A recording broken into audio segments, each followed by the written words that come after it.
부동산학 원론. 이번 시간에는 부동산 입지 선정 1에 대해 학습하겠습니다.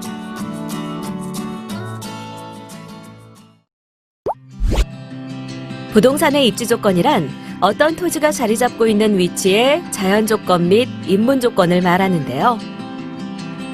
이러한 입지 선정 주체는 만족할 만한 입지 조건을 찾는 것입니다.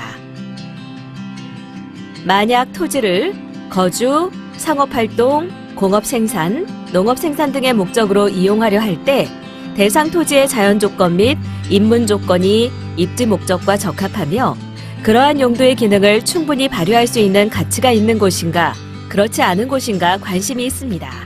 그럼 지금부터 부동산 활동 및 입지에 대하여 검토해보고 부동산 입지 선정과 조건, 그리고 주거지의 입지 선정에 대해 알아보도록 하겠습니다. 여러분 안녕하세요. 박정산입니다.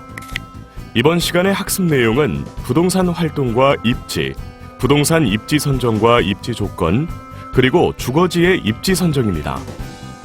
여러분은 이번 학습을 마치고 나면 부동산 활동과 입지에 대해 설명할 수 있고 부동산 입지 선정과 입지 조건에 대해 설명할 수 있을 뿐만 아니라 주거지의 입지 선정에 대해서도 설명할 수 있게 될 것입니다. 그럼 지금부터 학습을 시작하도록 하겠습니다. 부동산 활동과 입지.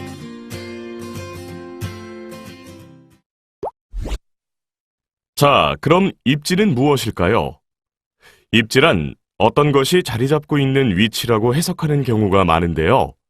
입지를 위치로 해석할 때 그 위치란 토지가 점하는 자연 및 인문의 위치를 말하는 것이며 인간이 토지를 여러 가지 목적에 따라서 이용할 때 나타나는 장소의 의미를 내포하는 것으로 해석할 수 있습니다. 또 입지란 어떤 것이 자리를 차지하기 위해 장소를 정하는 활동 또는 어떤 것이 장소를 차지하고 있는 상태라는 의미로도 사용하고 있는데요. 즉, 입지는 동, 입지한다와 정, 입지하고 있다의 두 가지 의미로 해석할 수 있습니다. 여러 가지 부동산 활동을 전개할 때 입지 이론을 유용하게 이용하는데요. 부동산 입지에서 관심이 큰 것은 토지의 용도 측면입니다. 우리는 생산, 유통, 노동 등의 여러 가지 경제 활동과 휴식, 오락 등의 일상생활을 하고 있으나 그러한 활동을 하는 장소는 서로 다르게 배치되어 있습니다. 그래서 그러한 장소에 작용하는 지세, 지질 등의 자연 조건 및 인문 조건이 어떠한지 또는 일반 경험 법칙은 무엇인지에 대해 관심을 가지고 있죠. 특히 부동산학도 도시 부동산과 관련된 주거 입지와 상업 입지에 관심이 많으며 생산에 관계된 공업 입지, 농업 입지 등도 관심의 대상이 되죠. 부동산 활동을 하는 사람에게 입지는 매우 중요한데요. 이는 부동산 분석에서 가장 중요한 전략으로 고려하는 세 가지 변수는 바로 첫째도 입지, 둘째도 입지, 셋째도 입지이기 때문이고 또한 토지는 부동의 자원이고 희소하며 소유자나 개발업자의 이용과 가치를 결정해주는 요소이기 때문이죠. 부동산 입지 선정과 입지 조건. 이번에는 입지 선정과 토지 이용에 대해 살펴보도록 하겠습니다. 부동산 학에서 말하는 입지 선정은 어떤 뜻이 있을까요? 이에 대해 김영진 교수는 입지 주체가 추구하는 입지 조건을 갖춘 토지를 발견하는 것을 말하며 때로는 대상 부동산의 적정한 용도를 결정하는 역할도 포함한다고 정의하였습니다. 이는 토지는 용도가 다양하므로 용도별로 다양하게 입지를 선정하고 또 한 가지 용도라 하더라도 목적에 따라 여러 가지 입지가 가능하다는 것이죠. 그런데 이러한 입지 선정 과정에서 더 유리한 이용을 하려는 입지 경쟁이 일어나고 그 결과는 토지 이용을 집약화시키며 토지의 단위 면적당 노동과 자본의 투자 비율을 높이고 있습니다.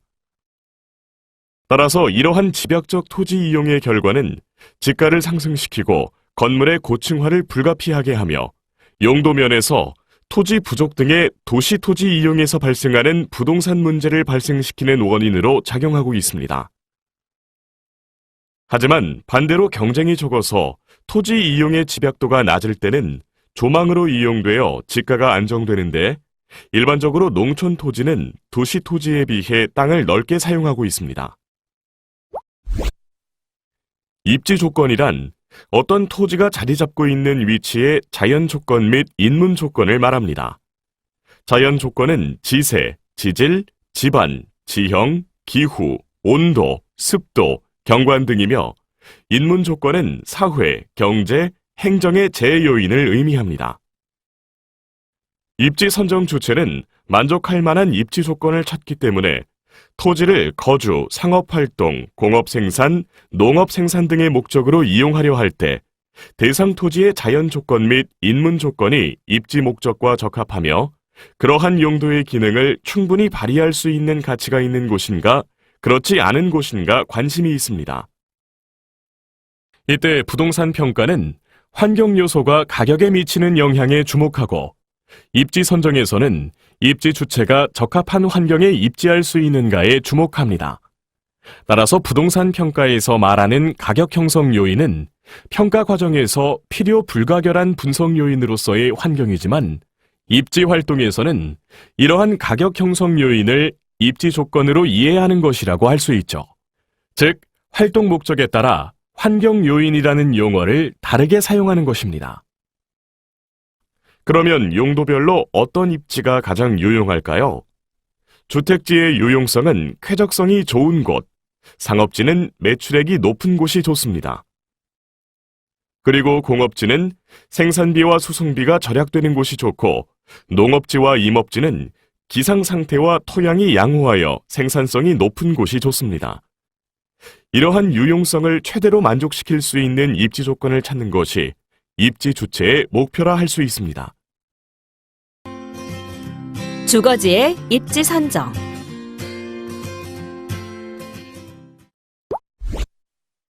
집이란 동서고금의 구분 없이 인류가 모태와 동격인 생명의 은신처 또는 심신상의 거점으로 간주해오고 있는데요. 집은 단순히 무생물이 아니며 인간의 마음이나 성격은 그가 사는 집에서 크게 영향을 받는데 주택 사정이 좋고 쾌적한 집에서 살면 그만큼 만족하고 정신이 안정되며 그로 인해 사회 전체는 인심이 좋아지고 질서가 바로잡힐 수 있습니다. 이러한 집은 왜 중요할까요? 그 이유는 집은 육아, 오락, 종교, 휴식, 교육 등 모든 활동을 하는 곳이기 때문입니다.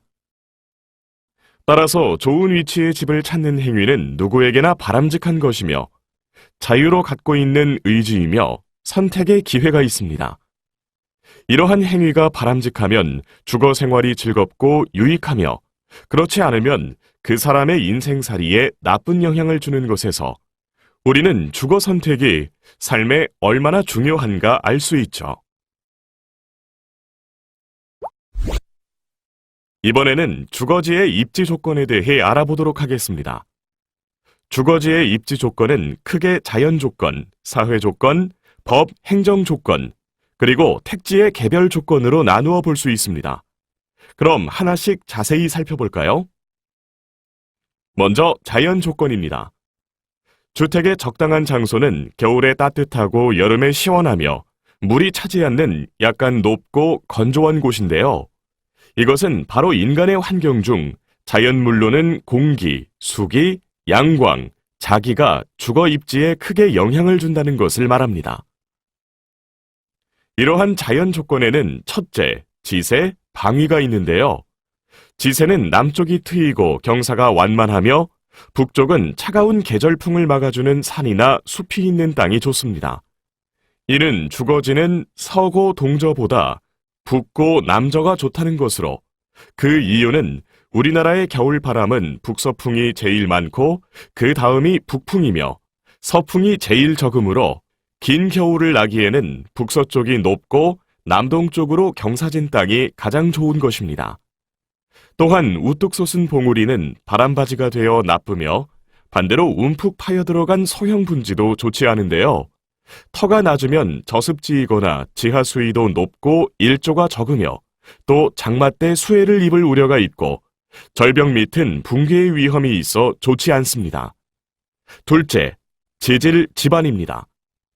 좋은 지질이란 습도를 알맞게 보존할 수 있는 흙을 말하며 점토와 사토가 적당히 섞인 토양이 좋습니다. 반면 암석이 많은 토질, 점토가 많은 토질, 모래가 많은 토질은 좋지 않죠. 다음으로 사회, 경제 조건에는 첫째, 공해, 위험, 혐오 시설의 유무를 살피고 둘째, 도로, 교통 조건을 따져보아야 하고 셋째, 공공 및 생활시설의 정비 상태도 알아보아야 합니다. 마지막으로 지역사회, 경제적 수준도 고려해야 하죠. 이번에는 주거지의 입지 조건 중 법, 행정 조건에 대해 알아보도록 하겠습니다. 먼저 공법의 규제 상태입니다. 주택은 아무데나 마음 내키는 곳에 지을 수 없는데요. 이는 국토의 계획 및 이용에 관한 법률, 건축법, 소방법 때문에 갖가지 조건과 제약이 있는 것입니다. 예를 들면 건축법은 지역별 용도 제한을 두고 건폐율과 용적률 등을 제한하고 있기 때문에 이러한 법규가 당해 토지에 어느 정도 규제되고 있는지 정확히 파악해야 합니다. 다음으로 사법의 규제 관계에 대해서도 알아야 하는데요. 주택 때문에 생기는 이웃 간의 분쟁은 여러 가지가 있지만 그 대표적인 것에는 일조권 문제, 위법 주차 문제, 전파 장애 문제, 소음 문제 등이 있습니다. 이 중 크게 문제가 되고 있는 일조권 문제는 이웃이 건축법에 따라 행정기관으로부터 확인받아 건축하므로 대개는 적법하지만 피해 정도에 따라서는 사법상 분쟁이 일어날 수 있습니다. 위법 주차 문제는 최근 자가용품으로 주차시설이 부족한 아파트에서 노상 주차를 해야 하는 경우도 있어 도로교통법 위반 문제가 있고 전파장애 문제는 텔레비전 수신 장애로 문제가 생겨 분쟁이 일어나는 일이 있으며 소음 문제는 도로 소음으로 인한 피해 문제 등이 있습니다. 주거지의 입지 조건 네 번째는 택지의 개별 조건 중 위치, 방위에 대해 알아보면 택지는 막다른 곳에 위치하거나 길에 둘러싸여 있거나 부딪히는 위치는 좋지 않습니다.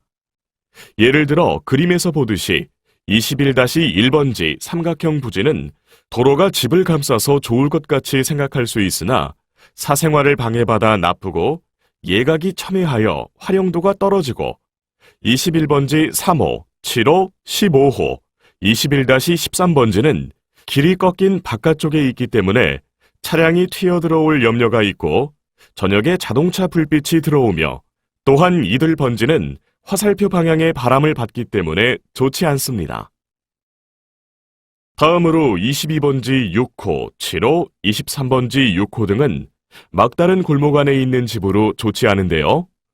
그 이유는 도둑이 들 염려가 많고 앞 기장이 협소하여 화재 등의 긴급 피난 시에 대처하기가 어렵기 때문이죠.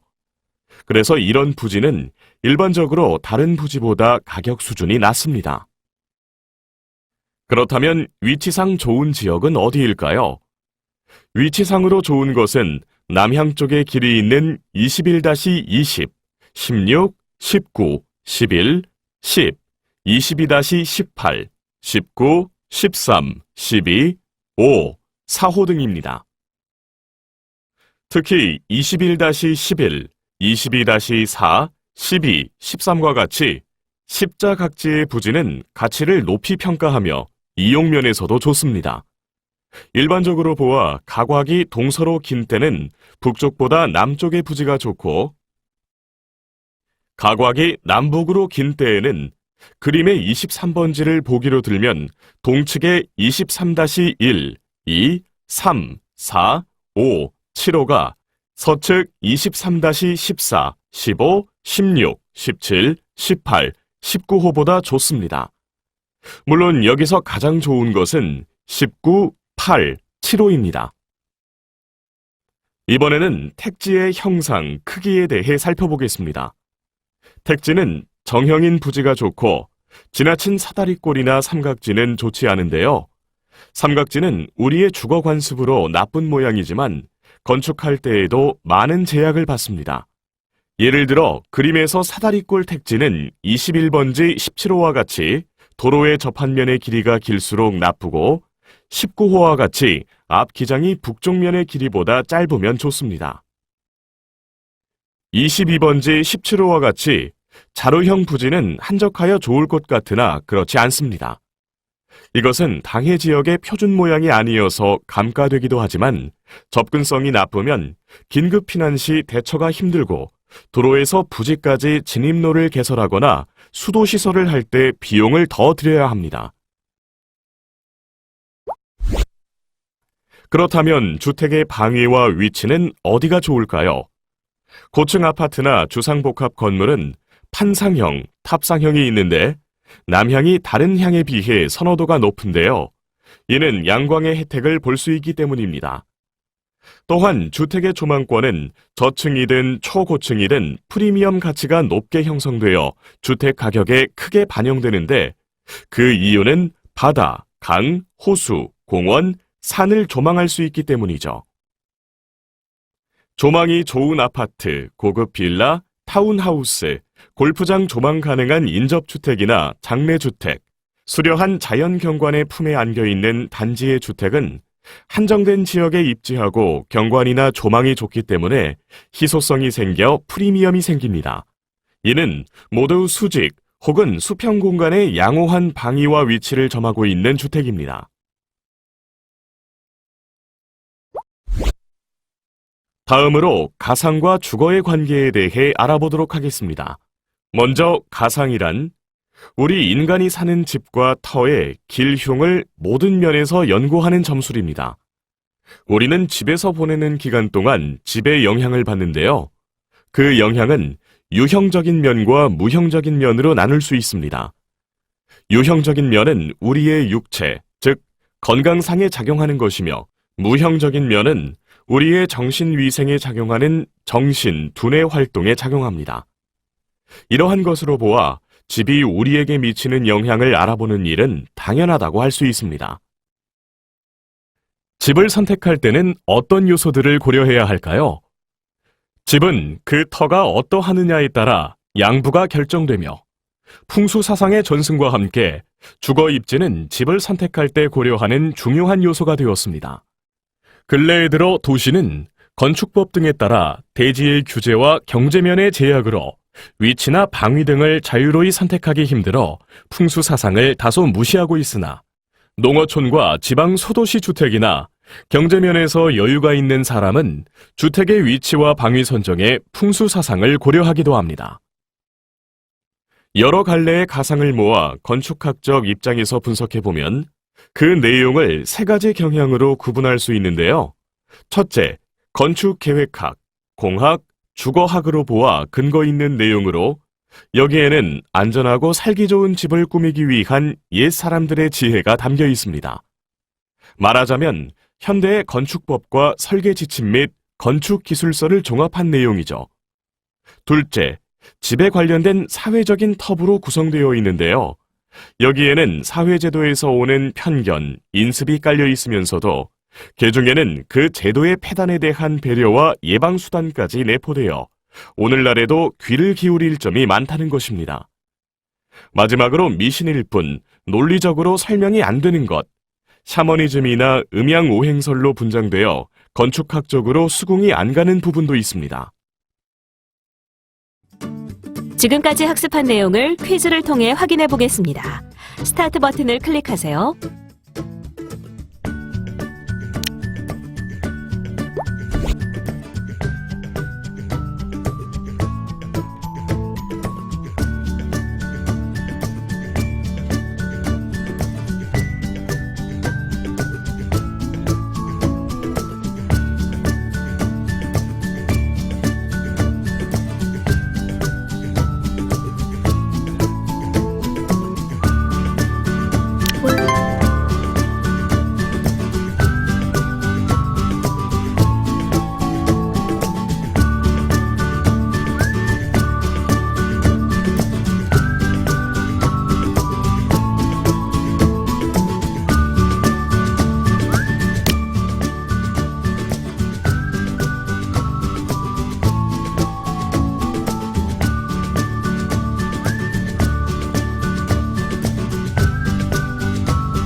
지금까지 학습한 내용을 정리해 보겠습니다. 학습을 상기하면서 내용을 확인하세요.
수고하셨습니다. 이것으로 부동산 입지 선정 1에 대한 학습을 마치겠습니다. 다음 시간에는 부동산 입지 선정 2에 대해 학습하겠습니다.